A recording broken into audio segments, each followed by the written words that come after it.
नमस्कार, मैं हूँ राजीव और मेरे साथ जुड़े हैं 3 वरिष्ठ पत्रकार राजेश रपरिया जी, ओंकार चौधरी जी और वीरेंद्रनाथ भट्ट जी।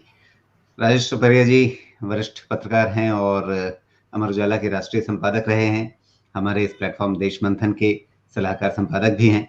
ओंकार चौधरी जी कई संस्थानों में काम कर चुके हैं और अ, तमाम जगहों पर संपादक के रूप में अपनी भूमिका निभा चुके हैं और ओसीएन नेटवर्क नाम से इनका बड़ा ही लोकप्रिय यूट्यूब चैनल है।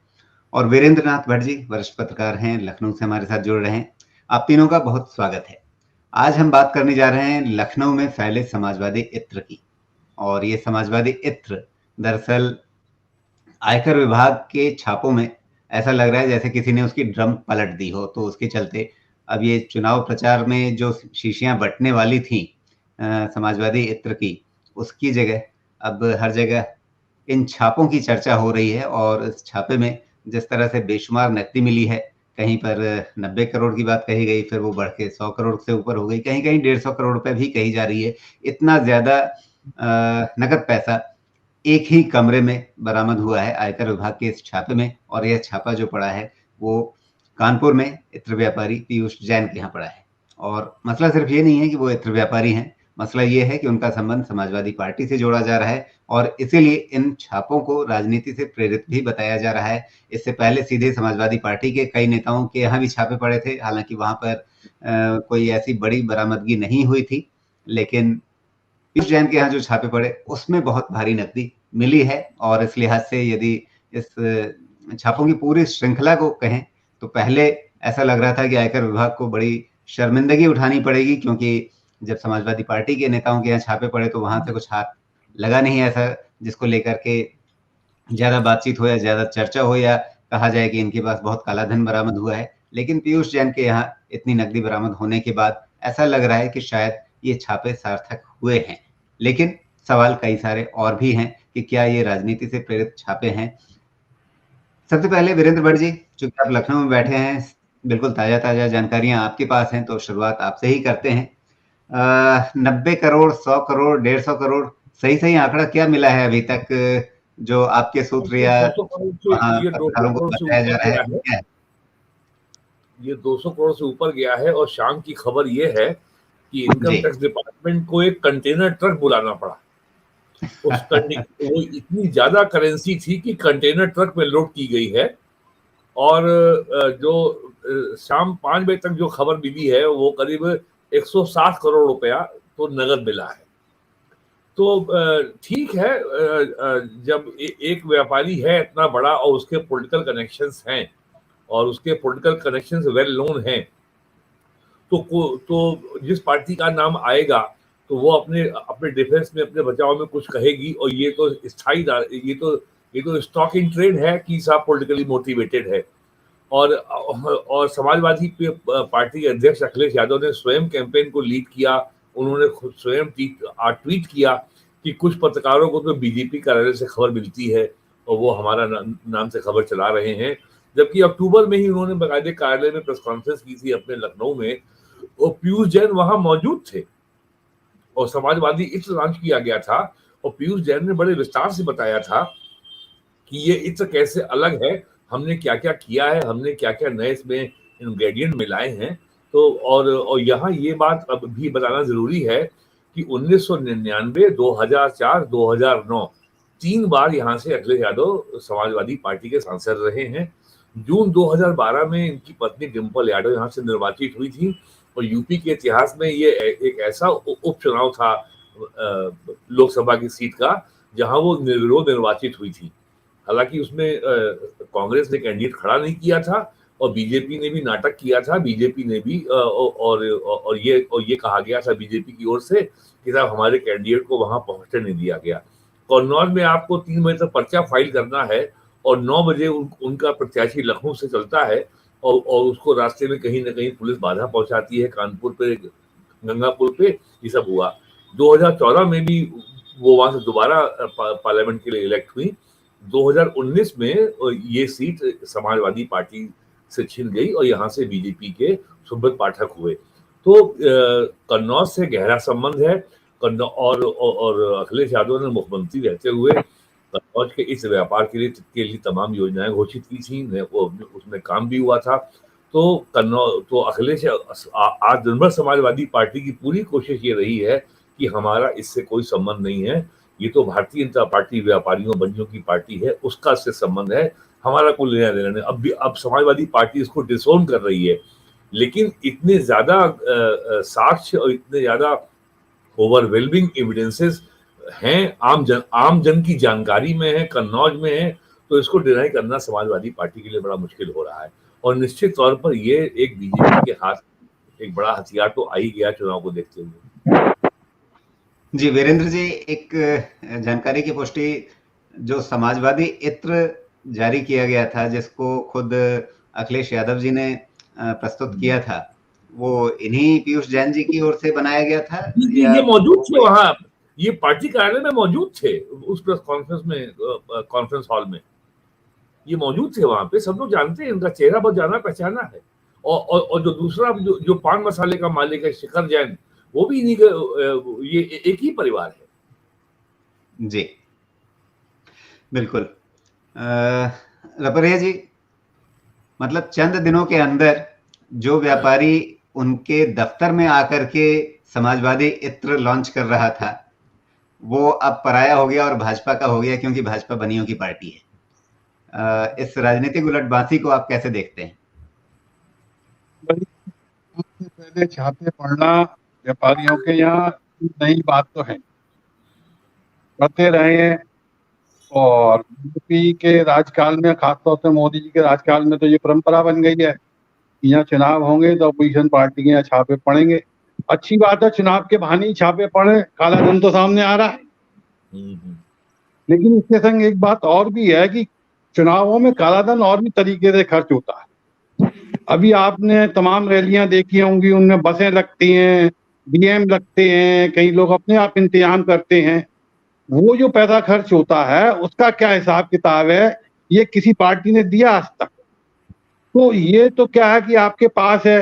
अब ऐसे ऐसे भी यहाँ हुए हैं, आप प्रमोद महाजन को सब जानते हैं, अमर सिंह को सब जानते हैं, यही सब पार्टियों के लोग थे। कांग्रेस में तो ऐसे बहुत सारे लोग थे जो धन इकट्ठा करने के मामले में माहिर थे और उनका जग जाहिर था।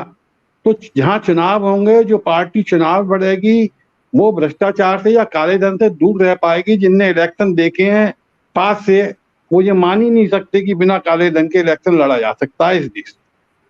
इसलिए इलेक्शन हो, छापे पड़े तो और अच्छी बात।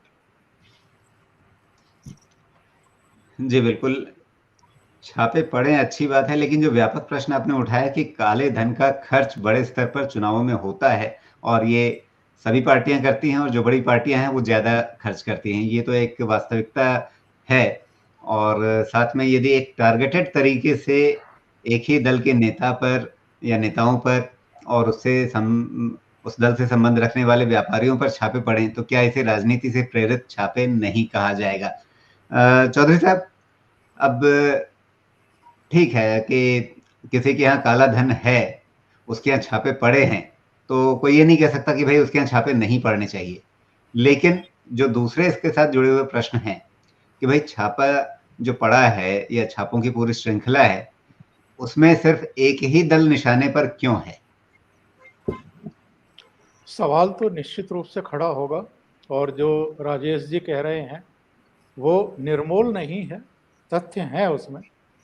और ये भी हम सब जानते हैं कि चुनाव में किस तरीके से काले धन का उपयोग होता है। और जो चुनाव आयोग ने एक लिमिट तय कर रखी है कि आप एमएलए के लिए जो चुनाव लड़ रहा है उसकी लिमिट ये है, वो इतना पैसा खर्च कर सकता है, या जो एमपी के लिए चुनाव लड़ता है उसके लिए इतनी लिमिट है, इससे ज़्यादा वो नहीं कर सकता है। वो भी अपने आप में पूरा एक फेक सा बन जाता है, क्योंकि जितनी लिमिट तय की गई है उसमें तो किसी का काम ही नहीं चलता है, उसके तो कई कई गुना जो है वो पैसे खर्च किए जाते हैं। अब वो जो रास्ते निकाले गए हैं, गलियां निकाली गई हैं, वो सारे तौर तरीके उन लोगों को आ गए हैं, पॉलिटिकल पार्टियों को भी आ गए हैं, चुनाव लड़ने वालों को भी आ गए हैं। ये शासन प्रशासन भी जानता है, चुनाव आयोग भी जानता है, लेकिन उनकी भी सीमाएं हैं। वो किसी के खिलाफ कितनी कार्रवाइयां कर सकता है वो भी अपनी हदों में बंधे हुए हैं। तो ये जो काले धन का साम्राज्य है हमारी राजनीति में, हमारी व्यवस्था में, इसको कौन दूर करेगा और कौन दूर करना चाहता है? मुझे तो नहीं लगता कि कोई पॉलिटिकल पार्टी चुनाव सुधार के प्रति, प्रशासनिक सुधार के प्रति, न्यायिक सुधारों के प्रति, पुलिस सुधारों के प्रति संजीदा है। जिन चीज़ों के सुधार होने चाहिए और जो इस सरकार ने करने की कोशिश भी की है, चाहे नोटबंदी रही हो, चाहे जीएसटी रही हो, आर्थिक सुधार जितने भी करने की कोशिश की है, उनको लेकर के भी सबसे ज़्यादा हाय हल्ला किसने किया? सबसे ज़्यादा हाय हल्ला करने वाले विपक्षी दल ही हैं। और मुझे अच्छे तरीके से याद है जब ये नोटबंदी लागू हुई थी तो बाकी पार्टियों का तो मैं कह नहीं सकता, लेकिन मायावती के घर से 104 करोड़ रुपया दरियागंज की और दूसरी बैंक शाखाओं में जमा किया गया था नोटबंदी के करीब करीब 1-1.5 महीने के भीतर भीतर। 4 या 3 अलग अलग बैंक शाखाओं में 104 करोड़ की नकदी जमा कराई गई थी और उनकी तुरंत फुरत में जो है कुछ लीपापोती की गई थी कि ये पार्टी को चंदा मिला है, किन किन से चंदा मिला है, कितना कितना मिला है, वो सब। तो मेरा कहना ये है कि पॉलिटिकल पार्टियां, मैं केवल समाजवादी पार्टी की बात नहीं कर रहा हूँ, जो केंद्र में सत्तारूढ़ है भारतीय जनता पार्टी या उसके एलआई, या जो अलग अलग राज्यों में इस समय सरकारें चला रहे हैं, कोई कसर छोड़ता नहीं है। और जितना इनको वैध तरीके से चंदा मिलता है, जो ये शो भी करते हैं, इसके अलावा भी पार्टियों को चंदा तो मिलता है। और हमने देखा था जब मध्य प्रदेश से कमलनाथ मुख्यमंत्री थे तो वहाँ से किस तरीके से दिल्ली कैश लाया गया था और अहमद पटेल के एक करीबी के पास से छापे में उसकी बरामदगी हुई थी। तो कोई पार्टी दूध की धुली हुई नहीं है। हाँ, जब सुधार के लिए कोई इनिशिएट किया जाता है तब उन कदमों की आलोचना करने में भी ये सबसे आगे रहते हैं। तो ये अपने आप में एक बहुत बड़ी समस्या है। काला धन जनरेट कैसे होता है, इकट्ठा कैसे होता है, लगाया कहाँ जाता है, काले को सफ़ेद कैसे किया जाता है, ये नीचे से लेकर के ऊपर तक सबको पता है, लेकिन कोई इसको सुधार के लिए आगे बढ़ने को तैयार नहीं है। अगर कोई सुधार की कोशिश करता भी है तो उसकी टांग खींचे जाने लगती है। जी, भट्ट साहब, जो नकदी पकड़ी गई है पीयूष जैन के यहाँ से, थोड़ा इसके बारे में और विस्तार से बताइए कि ये पीयूष जैन साहब कौन हैं, किस तरह का व्यापार है इनका।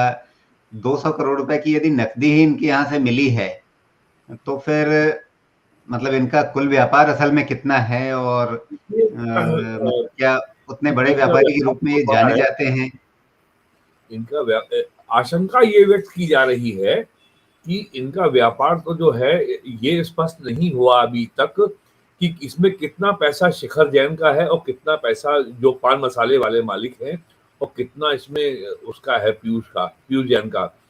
और जो लोग कन्नौज के इस व्यापार को जानते हैं तो उनके लिए ये समझना मुश्किल नहीं है कि कन्नौज के किसी इस व्यापारी के पास इतना पैसा नहीं हो सकता नगद 150 करोड़ रुपया। हालांकि पीयूष जैन बड़े आदमी हैं, उनका बम्बई में भी व्यापार है, कई कंपनियों के मालिक हैं वो, उनकी एक कंपनी दुबई में भी है। लेकिन आशंका ये व्यक्त की जा रही है कि ये पैसा मनी लॉन्ड्रिंग का भी हो सकता है, जो पार्टी का पैसा था और जो खपाया गया था उस व्यापारी के पास। और व्यापारियों द्वारा इस तरह की मनी लॉन्ड्रिंग का काम कोई नई चीज नहीं है। उत्तर प्रदेश की एक बहुत बड़ी नॉन बैंकिंग फाइनेंस कंपनी रही है जिसके सभी दलों से बहुत गहरे संबंध रहे हैं, जिसके मुख्य सर्वे सर्वा जेल भी रहे हैं और उससे समाजवादी पार्टी के रिश्ते जग जाहिर हैं। और वास्तव में आप देखिए तो पूरे देश में जो बात कई नेताओं ने मुझसे जो मतलब वो ऑफ द रिकॉर्ड कहते हैं कि रीजनल पार्टीज के लिए अपने पैसे को खपा पाना एज ए बेनामी प्रॉपर्टी बड़ा मुश्किल काम होता है।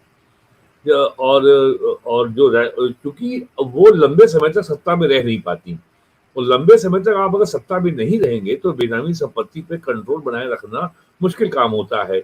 ये काम आसान है कांग्रेस के लिए या भारतीय जनता पार्टी के लिए कि उनके पास राष्ट्रीय पर अंतर्राष्ट्रीय दोनों चैनल्स होते हैं मौजूद, और वो कर पाते हैं। आप और क्षेत्रीय पार्टियों का लगभग देश के सभी राज्यों में यही हाल है। उत्तर प्रदेश है, बिहार है, झारखंड है, बंगाल है, उड़ीसा है, या आपका पंजाब है, और दक्षिण भारत में AIADMK है, तमिलनाडु में DMK है, या जगन रेड्डी की पार्टी है आंध्र प्रदेश की, उसके ऊपर भी तमाम CBI के मुकदमे की जांच अभी चल रही है, मुकदमे पेंडिंग है। कर्नाटका में भी ऐसा हो चुका है। रीजनल पार्टीज की यही कहानी है हर जगह कि बातें तो इनकी बड़ी बड़ी होती हैं, समाजवाद को लाएंगे, गरीबी दूर करेंगे, लेकिन जो आप देखे, आपने खुद देखा है अपने अनुभव से, और हमारा भी अनुभव है यूपी का, when they are in power, ये पूरा जो है ये केवल ये मनी मिंटिंग मिशन में बदल जाता है और एक्सटॉर्शन की कार्रवाई हो जाती है। मैं आपको एग्जांपल देता हूं, जैसे बहुजन समाज पार्टी की सरकार थी 2007 से 2012 के बीच में, नोएडा आगरा एक्सप्रेसवे बना, उसके लिए ये था PPP के ऊपर, JP ग्रुप ने उसके ऊपर 11,500 करोड़ रुपए खर्च किया। उसके बदले में यूपी गवर्नमेंट ने उसको 2,500 हेक्टेयर का लैंड पार्सल दिया। अब आप सोचिए वो 2,500 लैंड पार्सल की आज कीमत क्या होगी, 2,500 हेक्टेयर, नॉट एकर्स। और उसके अलावा यूपी गवर्नमेंट ने विधानसभा से कानून बना करके JP ग्रुप को 38 साल तक टोल वसूलने का कानूनी अधिकार भी दिया। अब कहने को तो यूपी गवर्नमेंट ने कोई खर्चा नहीं किया इस हाईवे के ऊपर, लेकिन लैंड तो एक्वायर की। और उस समय जो लैंड एक्वायर हुई थी, मुझे अच्छी तरह याद है, अलीगढ़ के पास टप्पल में फायरिंग हुई थी, और एक गांव है नोएडा में, वहां फायरिंग हुई थी। और उस समय लैंड का जो रेट था वो 900 रुपए स्क्वायर मीटर था। आज क्या रेट है लैंड का नोएडा में? तो ये इतना पिछले 30 सालों में इतने ज्यादा मामले हुए हैं, ये तो मामला पहली बार पकड़ में आ गया है। बेनामी प्रॉपर्टी अभी भी बहुत है। और मुझे अच्छी तरह याद है 8 नवंबर 2016 को जब नोटबंदी की घोषणा हुई, तो मुलायम सिंह यादव ने प्रेस कॉन्फ्रेंस में ये कहा कि इन्होंने तो खुद तो बन गए, हमको तो बर्बाद कर दिया, हमें तो कहीं का नहीं छोड़ा। तो ये जो पूरा मनी स्पिनिंग रैकेट है, ये अब सामने आ रहा है। और मैं ये नहीं कहता कि ये बात केवल समाजवादी पार्टी में है। यहाँ पर मैं एक आंकड़ा आपको देना चाहूंगा ADR का, association of democratic reform, Jagdish Chhokar ji का, कि भारत में केवल लेफ्ट पार्टीज ऐसी हैं जिनका पास जो पैसा बैंक खाते में है उसका ओवर 99% उनके पास अकाउंटेड फॉर है, जो उनके पास चेक या इलेक्ट्रॉनिक मींस से आया है, एंड लेस देन 1% कैश आया है। कांग्रेस और बीजेपी का 99% पैसा कैश है। सपा, बसपा, समाजवादी पार्टी, बहुजन समाज पार्टी का 100% कैश है। तो हमारे सिस्टम में ना तो कोई अकाउंटेबिलिटी है, ना तो कोई ट्रांसपेरेंसी है। 91 में शेषन साहब जब चीफ इलेक्शन कमिश्नर बने, उन्होंने RP एक्ट के प्रोविजंस को एक के बाद एक लागू करना शुरू किया। आपको एफिडेविट देनी पड़ती है कि आपके एसेट क्या हैं, एजुकेशनल क्वालिफिकेशन क्या है, क्राइम रिकॉर्ड क्या है। इवन अब तो जैसा चौधरी साहब ने कहा कि एक लिमिट तय हो गई है, ये होगी असेंबली इलेक्शन की, ये होगी पार्लियामेंट इलेक्शन की। तो पैसे के जरिए ही सारा जो है पॉलिटिकल खेल चलता है। और यहाँ बीजेपी के बारे में ये बताना जरूरी है, जो इलेक्टोरल बॉन्ड है वो प्रोसेस पूर्णतया ओपेक है। ये हमें नहीं मालूम है कि कौन बॉन्ड खरीद रहा है, वो पैसा किसको जा रहा है, लेकिन ये सबको मालूम है कि उसका ओवरवेलमिंग शेयर रूलिंग पार्टी यानी बीजेपी को जा रहा है। उसका शेयर जो है किसी छोटी पार्टी को नहीं मिलता, थोड़ा बहुत मिलता है कांग्रेस को भी। तो ये जो है ये जो मामला आया है, ये अगर इलेक्टोरल बॉन्ड से पैसा समाजवादी पार्टी को मिल गया होता तो ये नौबत नहीं आती। तो लेकिन तो भी सरकार को मालूम हो गया होता। तो लेकिन वीरेंद्र जी, यहाँ पर एक बात है, ये चलिए ठीक है, एनोनिमिटी है, मतलब आपको नाम नहीं मालूम होता कि इलेक्टोरल बॉन्ड जो है वो किसने खरीदा और किस पार्टी को दिया, लेकिन किस पार्टी के पास आया उसका फिर अंत में ब्यौरा आता है कि फला पार्टी के पास इलेक्टोरल बॉन्ड से इतने पैसे आए हैं। अब यहाँ पर चेन जो पूरी है उसमें काला धन बीच में कहीं नहीं आ सकता, क्योंकि इलेक्टोरल बॉन्ड खरीदने के लिए आपको काले धन का इस्तेमाल आप नहीं कर सकते, आपको व्हाइट में सफेद पैसा जो है वही आपको देना पड़ेगा। तो किसी भी XYZ दानदाता से, दानकर्ता से जो पैसा राजनीतिक दल तक पहुंच रहा है, वो उसका माध्यम पूरा सफेद पैसे का ही है, वो बैंकिंग चैनल के माध्यम से ही पहुंच रहा है। जो असली समस्या है जो नकदी वाली है, जिसका कोई हिसाब किताब नहीं कि किसने दिया, कहाँ से आया, वहां पर कोई ट्रेस ही नहीं है। यहाँ पर इलेक्टोरल बॉन्ड में वो पैसा ट्रेस किया जा सकता है, लेकिन उस पर एक पर्दा डाला हुआ है, वो कृत्रिम पर्दा है। नकदी वाले में तो कहीं कुछ पता ही नहीं, मतलब पार्टी ने जो कह दिया वो आपको मानना पड़ेगा। लोग आज समाजवादी पार्टी के लोग अमर सिंह को याद कर रहे थे कि अगर अमर सिंह अंकल आज होते तो इतने बुरे दिन नहीं देखने पड़ते। वो he was such A smart manager कि वो ये सब और वो इतने वेल कनेक्टेड, इतने और इतना नेटवर्क उनका मजबूत था कि इस तरह की फजीयत नहीं झेलनी पड़ती अगर आज अमर सिंह अंकल होते। और अमर सिंह अंकल से कभी तब कौन उनकी इज्जत रखी थी? उनकी तो फजीयत सबसे ज्यादा समाजवादियों ने ही कर दी थी। हाँ, तो उनको तो कभी अखिलेश जी ने पसंद नहीं किया। तो लेकिन अगर अंकल आज होते तो इतनी फजीयत नहीं झेलनी पड़ती। राम गोपाल यादव भी उनको पसंद नहीं करते थे, अमर सिंह को, लेकिन अमर सिंह का जो नेशनल इंटरनेशनल जो नेटवर्क था वो किसी भी पॉलिटिकल पार्टी के लिए बहुत बड़ा एसेट है। लालू यादव ने प्रेमचंद गुप्ता को इतने लंबे समय से राज्यसभा में यूं ही नहीं रखा। जी रपरिया जी, मतलब अब किसी पार्टी के पास वो वाले कार्यकर्ता नहीं बचे हैं जो चने की पोटली बांध करके साइकिल पर लेकर के दिन भर के लिए चुनाव प्रचार करने के लिए गांव-गांव घूमने चले जाएं।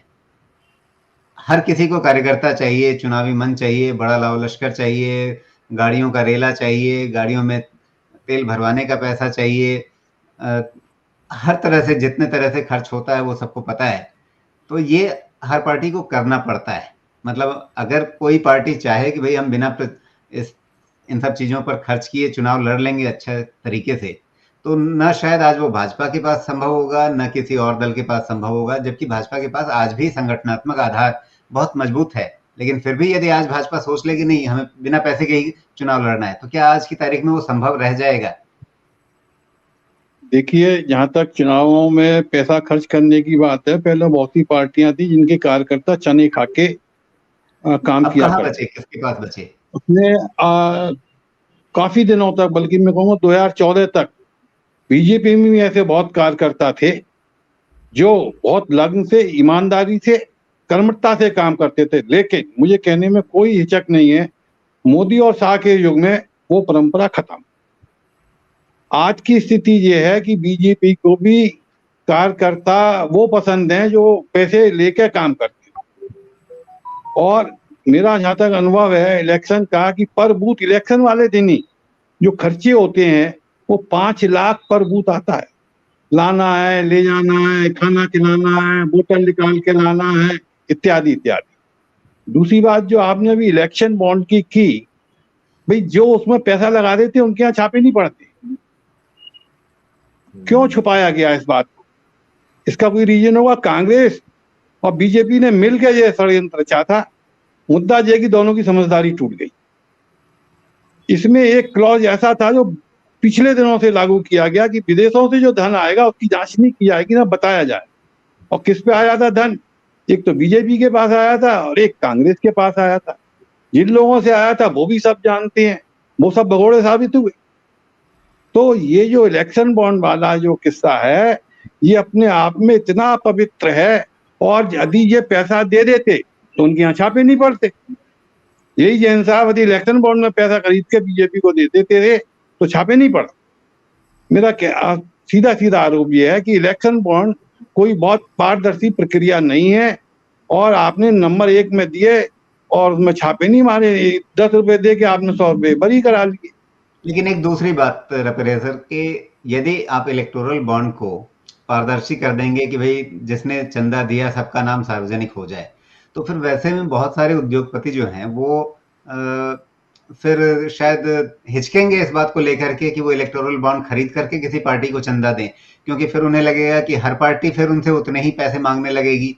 आपने मान लिया एक उद्योगपति ने भाजपा को 100 करोड़ रुपए का इलेक्टोरल बॉन्ड से चंदा दे दिया, अब उसके पास लाइन लग जाएगी सारे दल के नेताओं की कि भाई आपने उनको 100 करोड़ रुपए दिए, हमें इतने क्यों नहीं देंगे। आज की तारीख में तो कोई भी पार्टी उनके पास आएगी तो उनसे वो कह सकते हैं हाँ जी हमने उनको 5 करोड़ रुपए दिए हैं, आप भी 5 करोड़ रुपए ले जाइए, भले असल में XYZ पार्टी को उन्होंने 100 करोड़ रुपए दिए। आप तो इस दुनिया को बहुत गहरे से जानती हैं, कोई भी उद्योगपति राजी से पैसे नहीं देता है, डर के ही देता है। जिसका जितना डर होगा उतने पैसे मिल जाएंगे उसको। लेकिन मान लीजिए कांग्रेस सत्ता में होती तो कांग्रेस को मिलते, और आज बीजेपी सत्ता में, बीजेपी कोई कह सकता है ना, मान लीजिए किसी उद्योगपति के पास दूसरी पार्टी से कोई आया चंदा मांगने के लिए, उनसे वो कह सकते हैं नहीं जी हमने तो इस बार सबके लिए बस ये 10 करोड़ रुपए रखे हैं और उसी में सब पार्टियों को हमें देना है, इससे ज्यादा हम इस बार देंगे नहीं। भले 10 करोड़ रुपए वो किसी एक पार्टी को दे चुके हों पहले ही, लेकिन दूसरों को कह सकते हैं कि नहीं जी हमें हमारे पास अब इतने पैसे और नहीं बचे हैं, इस बार हम इतना ही दे पाएंगे। लेकिन यदि सार्वजनिक हो जाए कि भाई इस उद्योगपति ने तो फला पार्टी को 10 करोड़ रुपए दे दिए हैं, तो हर आदमी लाइन लगाकर बैठ जाएगा, उनको 10 दिए तो हमें क्यों नहीं 10 देंगे। नहीं, मैं यही कह रहा हूँ जिस पार्टी का डर होगा उसको मिलेंगे। अब समाजवादी पार्टी से कोई तमिलनाडु में तो डरेगा नहीं, देखिए व्यापारियों को या हरियाणा में डरेगा नहीं, तो उसको पैसे देगा नहीं। रपरे जी, व्यापारियों को तो हर पार्टी से, खासतौर पे जहां पर उनका स्टेक लगा है वहां जो प्रभावी दल हैं, मान लीजिए उत्तर प्रदेश का ही उदाहरण हम ले लें, तो कोई व्यापारी मान लीजिए किसी जिले का जो एक बड़ा व्यापारी है, अगर उसने भाजपा को 1 करोड़ रुपए का चंदा दे दिया तो तय जानिए कि समाजवादी पार्टी के नेता उनके यहाँ से 1 करोड़ से कम लिए बिना नहीं उठेंगे। उसी तरह से बसपा वाले आकर के बैठ जाएंगे, कांग्रेस वाले आज की तारीख में शायद उतनी धमक नहीं दिखा पाएंगे, लेकिन वो भी उसी अनुपात में कुछ ना कुछ लेकर के बैठ जाएंगे। तो वो कहेगा भैया रहने दो, इस चक्कर में नहीं पड़ना है हमें, फिर इलेक्टोरल बॉन्ड छोड़ दो, जो पुराना तरीका था उसी में से हम कुछ तरीका कर देते हैं कि चलिए ठीक है आप इतने पैसे नकद ले जाइए। तो जो उद्देश्य है इलेक्टोरल बॉन्ड डालने का कि चुनाव में जो पैसा लगे वो बैंकिंग चैनल के माध्यम से आए, कैश ना आए, तो वो उद्देश्य तो फिर टूटेगा ही ना। अगर आप ये नाम सबके सामने खोल देंगे तो फिर नहीं, कोई व्यापारी इस लॉजिक से मैं सहमत नहीं हूँ, इस लॉजिक से मैं सहमत नहीं हूँ। नाम खोल देने से हर पार्टी चंदा मांगने आएगी, चंदा उसको मिलता है जो विनिंग के पोजीशन में होता है। आप इलेक्शन में गए हो चंदा मांगने, कभी इलेक्शन में गए हो तो आपको उस बात का अच्छे से अंदाज हो जाएगा।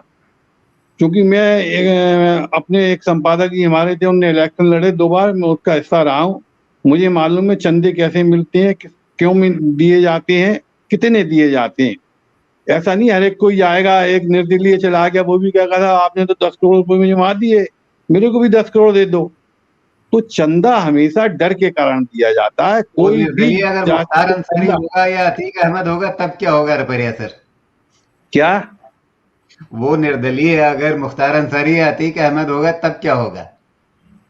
वो तो अपने आप में ही सत्ता है, राजा भैया भी हैं, ऐसे बहुत लोग हैं। नाम लिए जा सकते हैं। देखिए व्यापारियों में डर बैठ जाएगा कि भैया अब नाम सामने आ रहा है कि हमने इतने पैसे दिए, नाम के साथ यदि डर तो बैठे ही हुआ, डर तो अभी भी बैठा हुआ है। आज की तारीख में वो मोल भाव कर लेगा, गलत सलत बता देगा, नहीं भैया हमने अच्छा आप एक बात बताओ, कितने छापे पड़े, अच्छा चलिए आज छापों की बात, जितने छापे पड़े आपको मालूम है कितने नकदी उसमें सही थी, कितनी गलत, आज तक पता चली किसी को?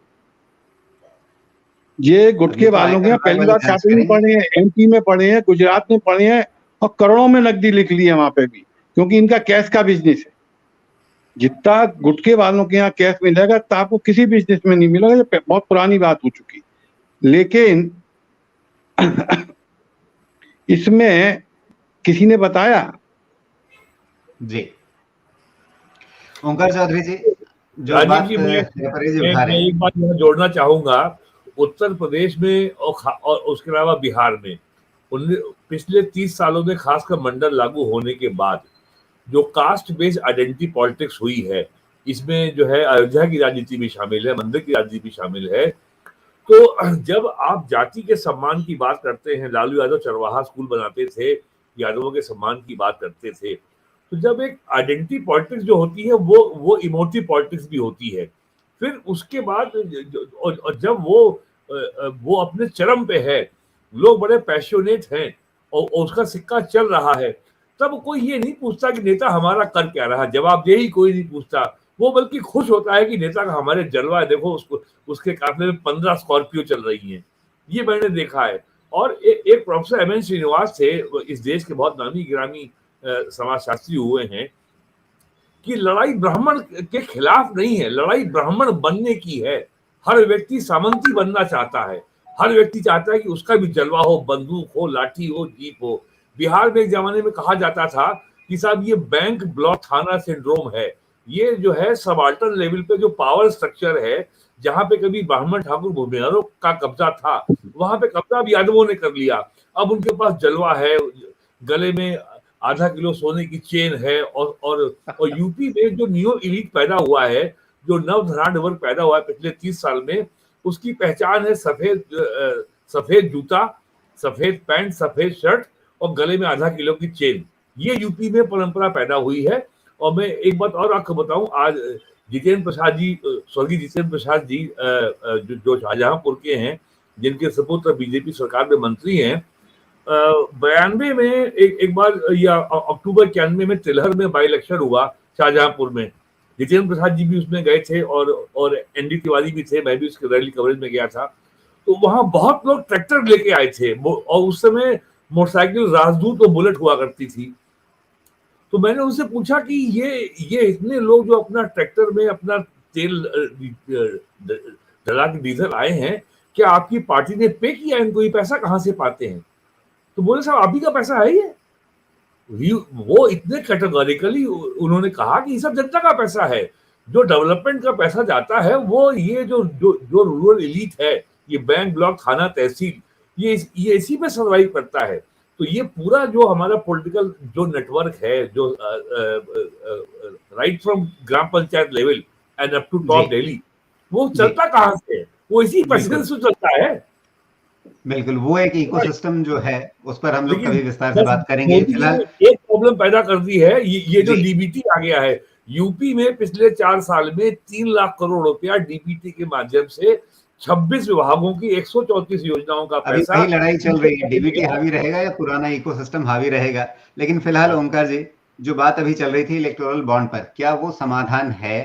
कि अभी तक तो बहुत, एक तो लोकप्रिय नहीं हुआ है, दूसरे उसके बाद भी काले धन की माया जो है चुनावों पर वो कितनी है किसी से छिपी नहीं है। और दूसरी बात जो रपरिया जी कह रहे हैं कि भाई नाम उजागर होना चाहिए, पर्देदारी नहीं होनी चाहिए। लेकिन जो मेरा संदेह है कि यदि नाम उजागर होने लगेंगे तो फिर अभी जितने लोग इलेक्टोरल बॉन्ड के माध्यम से चंदा दे रहे हैं वो सब भी भाग जाएंगे, वो सब भी हाथ खड़े कर देंगे कि नहीं भैया नाम नहीं डलवाना है किसी लिस्ट में। नहीं, एक्चुअल में एक तो ये समस्या है ना कि जो कॉरपोरेट घराने हैं, वो चाहे देशी हैं या विदेशी हैं, वो ऐसा तो है नहीं कि सारे के सारे दिल्ली में ही अपना कारोबार करते हैं और वहाँ उनकी खाल बच जाएगी। उनको देश के अलग अलग हिस्सों में अपनी यूनिट लगानी पड़ती है, अपनी कंपनियां स्थापित करनी पड़ती हैं, और कंपनियां भी स्थापित नहीं कर रहे हैं तो उन राज्यों में व्यापार करना पड़ता है। तो ऐसे में अगर उनके नाम उजागर हो जाएंगे तो कई तरह की दिक्कतें उनके सामने आ जाएंगी। बहुत सारी पॉलिटिकल पार्टियों के जिन जिन राज्यों में सरकारें होंगी, वो उनको सहयोग तो करेंगे ही नहीं, उल्टे कई तरीके से परेशान कर सकती हैं। हमने ऐसे कई मामले देखे हैं ना भाई, ये तो स्वदेशी है ना। अपने बाबा रामदेव के एक तो कपड़ों से बहुत सारे लोगों को एलर्जी हो जाती है, दूसरे जो है कई राज्यों में उनके खिलाफ, खास तौर से जो गैर भाजपा राज्य हैं या कांग्रेस शासित राज्य हैं, वो उनके खिलाफ मुकदमे कायम कर देते हैं जगह जगह, थोड़े थोड़े बहाने मिलते ही। तो रामदेव हो सकता है कि किसी को चंदा वंदा ना देते हों, पर जिस तरीके से उनको परेशान किया जाता है ऐसे ही बाकी लोगों को भी परेशान किया जा सकता है। तो मैं राजेश जी की इस बात से तो बिल्कुल सहमत नहीं हूँ कि ये सिस्टम जो है पूरी तरीके से उजागर कर दिया जाए। अगर उजागर कर दिया जाएगा, हाँ ये बात उनकी बिल्कुल सही है कि लाभार्थी दो ही पार्टी हैं, भारतीय जनता पार्टी और कांग्रेस पार्टी। पर सबसे बड़ा सवाल वही है राजीव भाई, जो मैंने शुरू में कहा था, बिल्ली के गले में घंटी कौन बांधेगा? सुधार करने को तैयार नहीं है सारी दल। कितने सुधार जिनकी सिफारिशें अलग अलग आयोगों ने अलग अलग समय पर की है, कोई पुलिस सुधार करने को तैयार नहीं। आज भी हमारी पुलिस 1861 के अंग्रेजों के बनाए हुए उस दमनकारी कानून के तहत काम करती है। कोई प्रशासनिक सुधार करने को तैयार नहीं है, कोई चुनाव सुधार करने को तैयार। इस सरकार ने थोड़े बहुत किए हैं, लेकिन वो क्या है, केवल एक दिखावी काम किया गया है।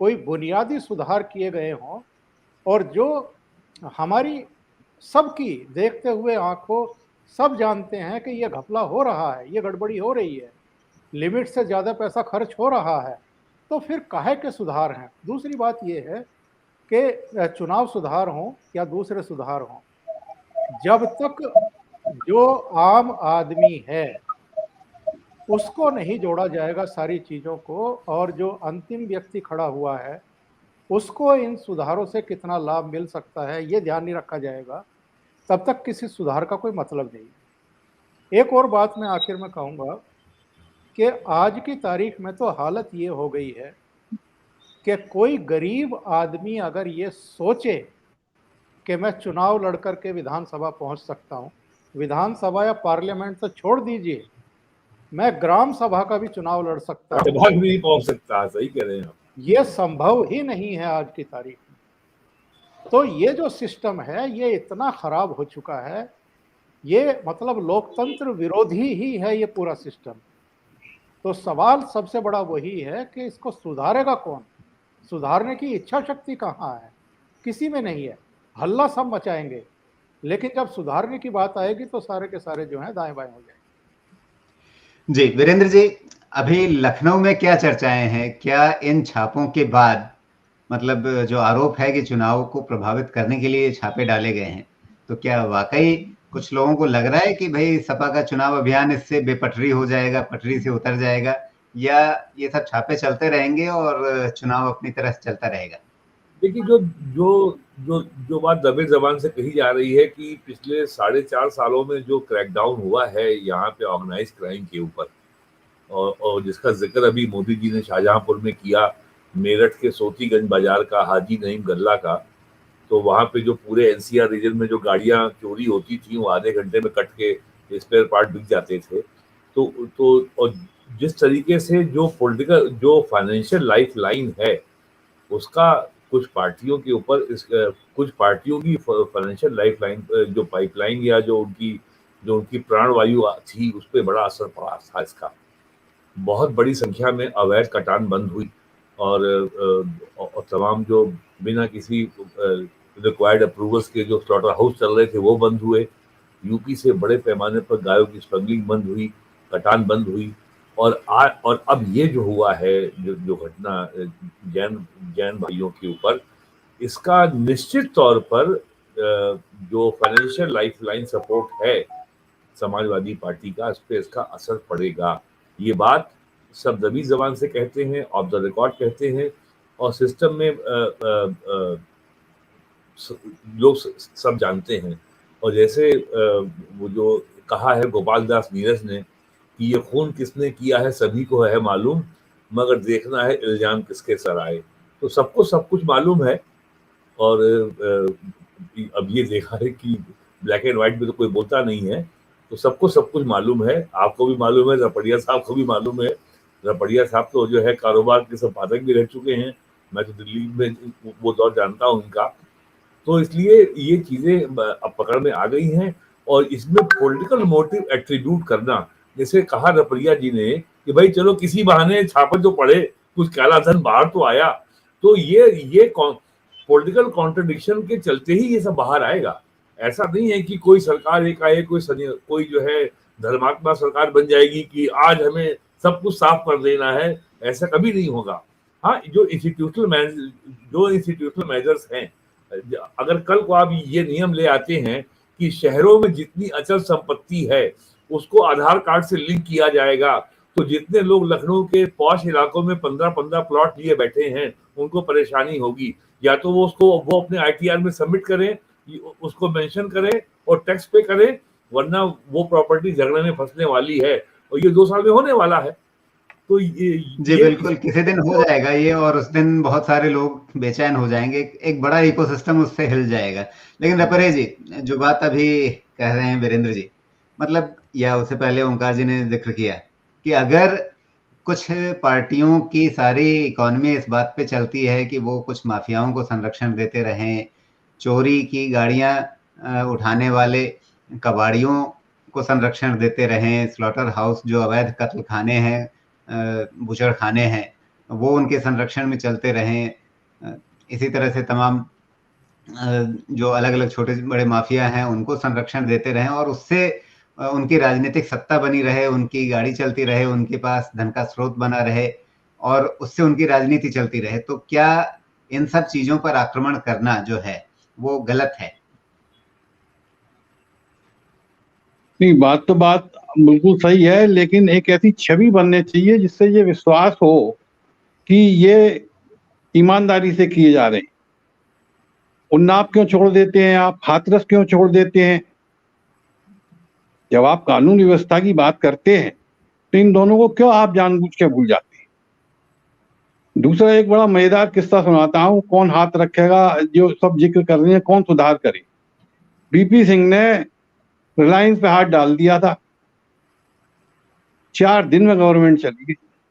रिलायंस पे हाथ डाला तो किसी ने आज तक, रिलायंस पे हाथ डाल के देखिए गवर्नमेंट चली जाएगी, चाहे वो मोदी जी की हो।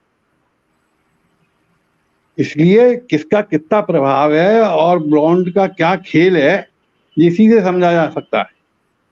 कितने एक जमाने में जो जहाज चलते थे अहमदाबाद टू बंबई, उसमें 50% सीट रिलायंस कंपनी की रिजर्व रहती थी, और ये तमाम एमपी और मंत्री उन्हीं टिकटों पे घूमते थे। वो पॉलिटिक्स वो अभी खत्म नहीं हुई है, हाँ उसको छिपा दी गई है, छिप गई है, और तरीके आ गए हैं, लेकिन पैसे का रसूख रहेगा। और जब तक पैसे का रसूख है, मौजूदा किसी पॉलिटिकल पार्टी से ये उम्मीद नहीं की जा सकती, क्योंकि उसकी सरकार गिरने की खतरा बढ़ जाता है। जी ओंकार चौधरी जी, एक फाइनल क्लोजिंग कमेंट इस समय, जिसके बाद हम इस चर्चा को समेटेंगे। कुल मिलाकर के मतलब जो आप कह रहे हैं, जो बार बार बात उठ के आ रही है कि चलिए ठीक है, जो छापे पड़े वो सही जगह पड़े, काला धन निकला, लेकिन दूसरी तरफ मतलब उसमें एक राजनीतिक बायस, एक राजनीतिक पूर्वाग्रह या एक खास राजनीतिक दल को निशाना बनाने की कोशिश वो भी साथ में दिखती है। तो इसको जनता किस रूप में समझे? देखिए, जनता तो अपने संकेत और संदेश ले लेती है, ये तो बात सही है ना। जब यूपीए सरकार थी तो भारतीय जनता पार्टी से जुड़े हुए व्यापारियों के यहाँ, उद्योगपतियों के यहाँ, या सारे टैक्स चोर वहीं दिखाई देते थे। अभी भारतीय जनता पार्टी के नेतृत्व में सरकार है तो सारे टैक्स चोर जो हैं वो समाजवादी पार्टी के दिखाई देंगे, बहुजन समाज पार्टी के दिखाई देंगे, कांग्रेस के दिखाई देंगे, दूसरे दलों के दिखाई देंगे। उसमें फिर भारतीय जनता पार्टी से जुड़े हुए जितने भी उद्योगपति हैं या व्यापारी हैं वो दिखाई नहीं देंगे। तो ये एक बड़ा विद्रूप है हमारे सिस्टम का, इसी से तो बाहर निकलने की जरूरत है। मैं इसीलिए कह रहा हूं कि ये चीजें कौन सुधारेगा। भाई, या तो आप एक ऐसा सिस्टम बनाइए जिस पर जो है सरकार का किसी तरह का प्रभुत्व ही ना रहे, एजेंसियां अपने हिसाब से काम करें।